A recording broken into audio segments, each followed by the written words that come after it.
Assalamualaikum, apa kabar sobat? Jumpa lagi di Hin Channel, yaitu satu channel yang selalu menyajikan ceramah atau bayan dari ustadz-ustadz kita tentang pentingnya iman dan amal soleh, agama dan usaha atas agama, serta dunia sementara, akhirat selamanya. Dan karena Anda adalah orang-orang yang baik hati, maka bagi yang belum subscribe, subscribe dulu, dan aktifkan tanda loncengnya. Terima kasih.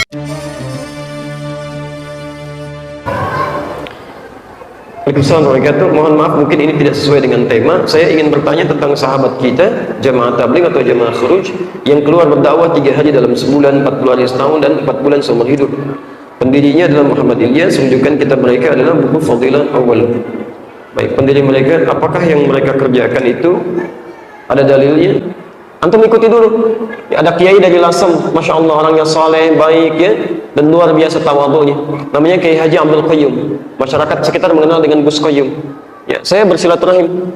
Saya senang ya datang silaturahim dengan ulama, datang. Kalau saya mau pergi ke satu tempat, saya kenali siapa. Saya nggak suka dengan cerita-cerita ya. Ya, ada orang cerita ada wali songo, saya cari bukunya. Ya, dari yang mulai tipis sampai dengan yang paling tebal. Dari mulai tempat-tempatnya saya kunjungi, saya datangi. Sunan Bonang katanya di sini, saya datangi. Sampai ke daerah Bonang, saya naik ke pesujudan, saya hitung tangganya berapa. Ketemu juru kuncinya namanya Pak Abdul Wahid, saya pengen dengar ceritanya. Apa menurut Bapak? Nasabnya bagaimana? Saya datangi ke Aceh, bertanya tentang ahli nasab. Tolong saya belajar ini, benar nggak ini? Seperti apa? Mana makamnya? Mana keadaannya? Supaya benar kita ketahui. Ini Kiai Haji Abdul Qayyum atau Gus Qayyum, ketika disampaikan tentang jamaah tabligh, masya Allah, beliau ingin tabayun klarifikasi, sampai itu tidak cerita pada siapapun. Pesan tiket sendiri, pesan hotel sendiri, reservasi sendiri, berangkat langsung ke pusatnya. Yang kalau suka ada kumpul-kumpul, konon katanya dari daerah Asia Selatan deh, Pakistan atau India itu, datang ke sana melihat langsung apa yang dilakukan, apa yang terjadi dan sebagainya. Ya. Menurut saya ini contoh lebih baik ya, kita harus bersikap adil, ya. Kalau misalnya ada sesuatu yang tidak bagus, ya kita nasihati, dakwahi, tinggalkan yang tidak bagus ya. Ya, kalau ada yang baik, yang benar menurut tuntunan Al-Quran dan Sunnah, kemudian kita pertahankan dan tambahkan supaya lebih baik lagi. Ya, jadi kalau antum melihat seseorang jauh dari tuntunan Al-Quran, tuntunan Sunnah, jangan dibenci. Antum ajak dakwahi dengan kelembutan. Kan surga bukan cuma untuk antum aja, terlalu luas gitu kan. Ya, jangan tinggalkan yang lain. Tuh, ini belum sunnah, saya nggak mau ikutan. Masya Allah, antum nggak perlu ikutan, tapi antum bisa dakwahi untuk mengajak pada kebaikan. Jadi jangan ditinggalkan, apalagi sambil berselisih misalnya. Ya, nggak boleh begitu ya. Saya mau tanya pendapat Ustadz tentang jamaah tabligh. Pakai Q, tabligh. Sidik, amanah, tabligh. Tabligh artinya menyampaikan. Sebetulnya mereka nggak pernah nyebut namanya jamaah tabligh. Orang aja nyebut. Itu jamaah apa? Jamaah tabligh. Karena dia nyampaikan ke pintu-pintu. Assalamualaikum Pak Haji. Assalamualaikum Pak Haji. Ayo sholat ke masjid ya. Pak Haji ngamuk. Kau belum lahir aku udah haji.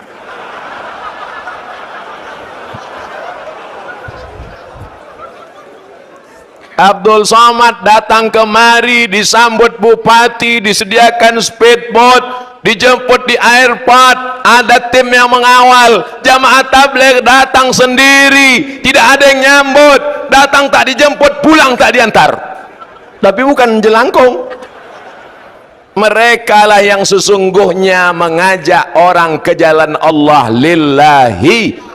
Jangan ejek, kalau sanggup ikut, kalau nggak sanggup jangan ejek. Kenapa kau ejek jamaah tabligh? Karena jamaah tabligh pakai sorban, Nabi pakai sorban, Nabi pakai sorban.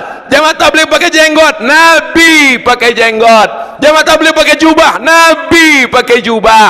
Jangan ejek sunnah Rasulullah Sallallahu Alaihi Wasallam. Ini banyak yang ejek. Apa itu? Jamaah kompor. Karena mereka ada pergi bawa kompor. Apa itu?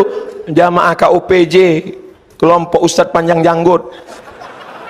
Yang berjenggot dengan yang nggak berjenggot jangan saling mengejek.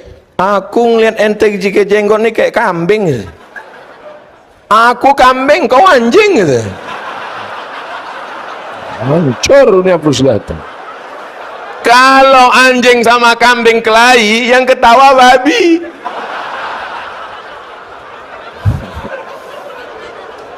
Yang pakai jenggot bagus, ikut sunnah Rasulullah. Yang belum pakai jenggot, besok pagi ambil kemiri, bakar, gosok-gosok. Ya, jemaah tabligh atau jemaatul dakwah ini didirikan oleh ahli hadis, ahli qalbu, namanya Maulana Ilyas Al-Kandahlawi. Siapa Pak? Maulana Ilyas Al-Kandahlawi, ahli hadis dari India Pakistan. Dulu belum ada Pakistan saat itu ya. Beliau ini ahli hadis, tapi dia lihat ahli hadis sibuk sama kitab doang. Beliau juga ahli tarekat, tarekatnya Naqsyabandiyah, Qadiriyah, Khistiyah. Tapi dia lihat para sufi sibuk merenung sendiri, ya, sibuk dengan diri sendiri. Maka kegalauannya ini membuat dia inspirasi, saya harus mulai dakwah kecil-kecilan. Maka dia panggillah tukang beca, ya, orang kerja di bangunan, dia panggil, apa yang buat kamu nggak mau sholat di masjid, nggak mau ngaji? Jawaban mereka, wahai Tuan Syekh, kalau kami nggak kerja kami nggak makan. Oh, kalau begitu ya sudah, kamu ngaji kepada saya sekali seminggu, nanti saya kasih duit pengganti gajimu hari itu. Itu lama-lama jadi rame. Dia kumpulkanlah hadis tentang dakwah, ketemulah formulasi dakwah. Formulasi khuruj ada 40 hari, ada 4 bulan, ya, ada macam 6 bulan paling lama. Karena sahabat Nabi paling lama keluar dan meninggalkan keluarganya 6 bulan. Lewat dari situ, itu istrinya boleh minta talak.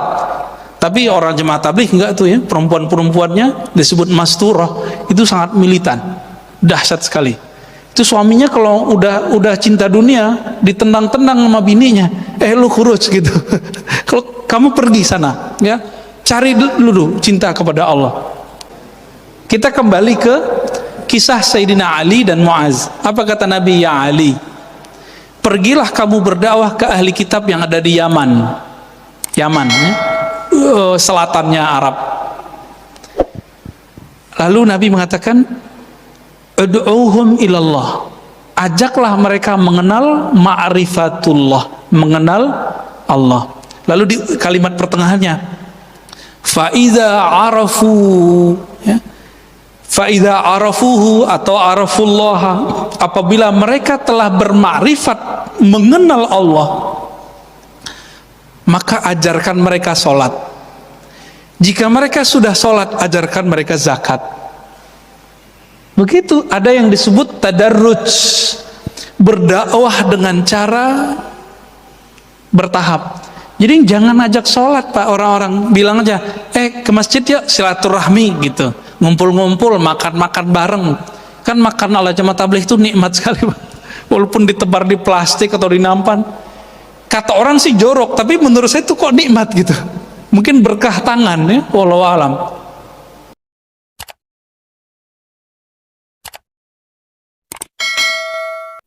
Makanya saya pernah waktu keluar dakwah ke daerah Sulawesi, ketemu jamaah tabligh.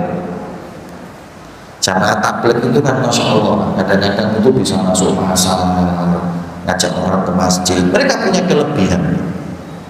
Sampai kalau ke daerah timur sana ini, Irian, yang paling banyak peran dakwahnya jamaah tabligh, masya Allah. Kita nggak bisa pungkiri. Saya waktu itu dapat cerita dari satu masjid yang di situ isinya jamaah tabligh. Dia cerita bahwa ada preman dideketin terus sama mereka itu sampai tobat, awalnya tato sampai sebut tato tobat masuk masjid ibadah. Walaupun dia kadang-kadang malu kalau tatonya si badan. Terus tanya, gimana? Tapi jangan khawatir. Taib minadam kamaladam balam. Orang yang tobat itu seperti nggak dosa. Terus tatonya biarin. Kalau nggak bisa dihilangkan dengan cara yang nggak menyakiti, hilangkan. Tapi kalau menyakiti nggak apa-apa, sudah pakai wudu, pakai apa, nggak apa-apa. Sah. Ojo boleh setrika sak awak. Nggak sudah tobat nanya. Tapi ini orang yang sudah tobat ini masuk kelompok jamaah tabligh. Ketika masuk kelompok jamaah tabligh, ada kelompok lain di sana, PJMN, Persatuan Jenggot Merah Maritim. Kelompok ini ngomong ke preman itu, kamu kalau tobat terus masuk golongan jamaah tabligh, mending kok jadi preman lebih daripada jamaah tabligh. Ini pikiran apa? Saya bukan jamaah tabligh, tapi kalau ada preman terus tobat ngikut jamaah mereka, oh nggak sesat, masuk saya larang. Ya mending jadi jamaah tabligh daripada preman dulu. Ya mending jauh lah. Walaupun memang saya bukan jamaah tabligh, tapi mereka baik.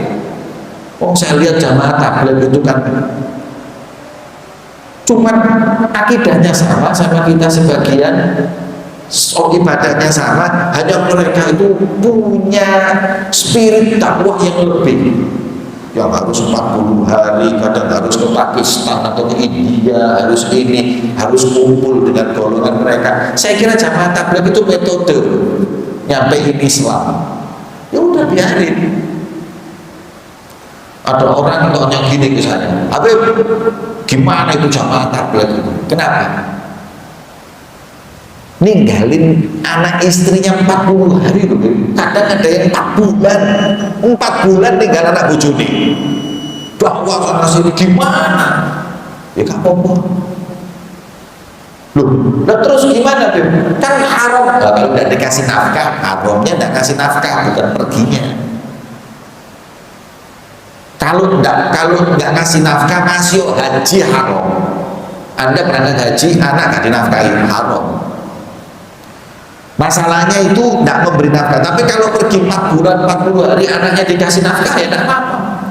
Tapi kan seakan istri anak kan harus dididik, anak kan ini seakan.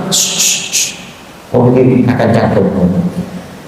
Aku minta kok, bekon, ya. Terus TKI sing nang Hongkong 2 tahun kok. Yang kerja ke Saudi Arabia 2 tahun, 3 tahun, 4 tahun, ninggalno anak bojone. Saya ke Hongkong dulu setiap tahun bisa 3 kali. Yang saya temui TKI yang ninggalkan suaminya, ninggalkan anaknya, itu pulang setahun sekali. Duduk petang bulan, duduk 2 bulan, duduk petang bulan dino. Setahun. Kerja di Hongkong. Kok menang? Padahal kerja ini dakwah keluar kontribut. Saya takut kamu munafik. Lihat orang keluar dakwah ribut. Lihat orang kerja gak apa, golek duit lu jarang, golek ridhonya Allah, dakwah gak protes. Biarkan mewakili kita nggak mampu hadirin keluar dakwah sakulan, rombongan, pemenang, waduh, bujuk tambah. Tidak bisa. Dia mampu seperti itu. Sudah bismillah. Kalau saya lihat di daerah timur banyak orang masuk Islam, banyak orang tobat karena mereka. Makanya bismillah masuk, kalau perlu kita bareng dakwah dengan mereka. Walaupun kita bukan jamaah tabligh bareng. Saya beberapa kali bareng sama mereka. Saya dengan cara saya, dengan gaya saya, tapi saya keluar bareng mereka. Nah, tapi saya bukan jamaah tabligh. Apa harus masuk jamaah tabligh dulu harus dakwah? Nah, mau tujuannya sama. Maka itu wong sing tobat dari kemaksiatan, tobat dari maksiat, jangan dihina. Dia kalau benar-benar tobat, dulunya bajingan, dulunya preman, tapi sekarang jadi orang soleh. Wallahu a'lam bi shawab. Sirrul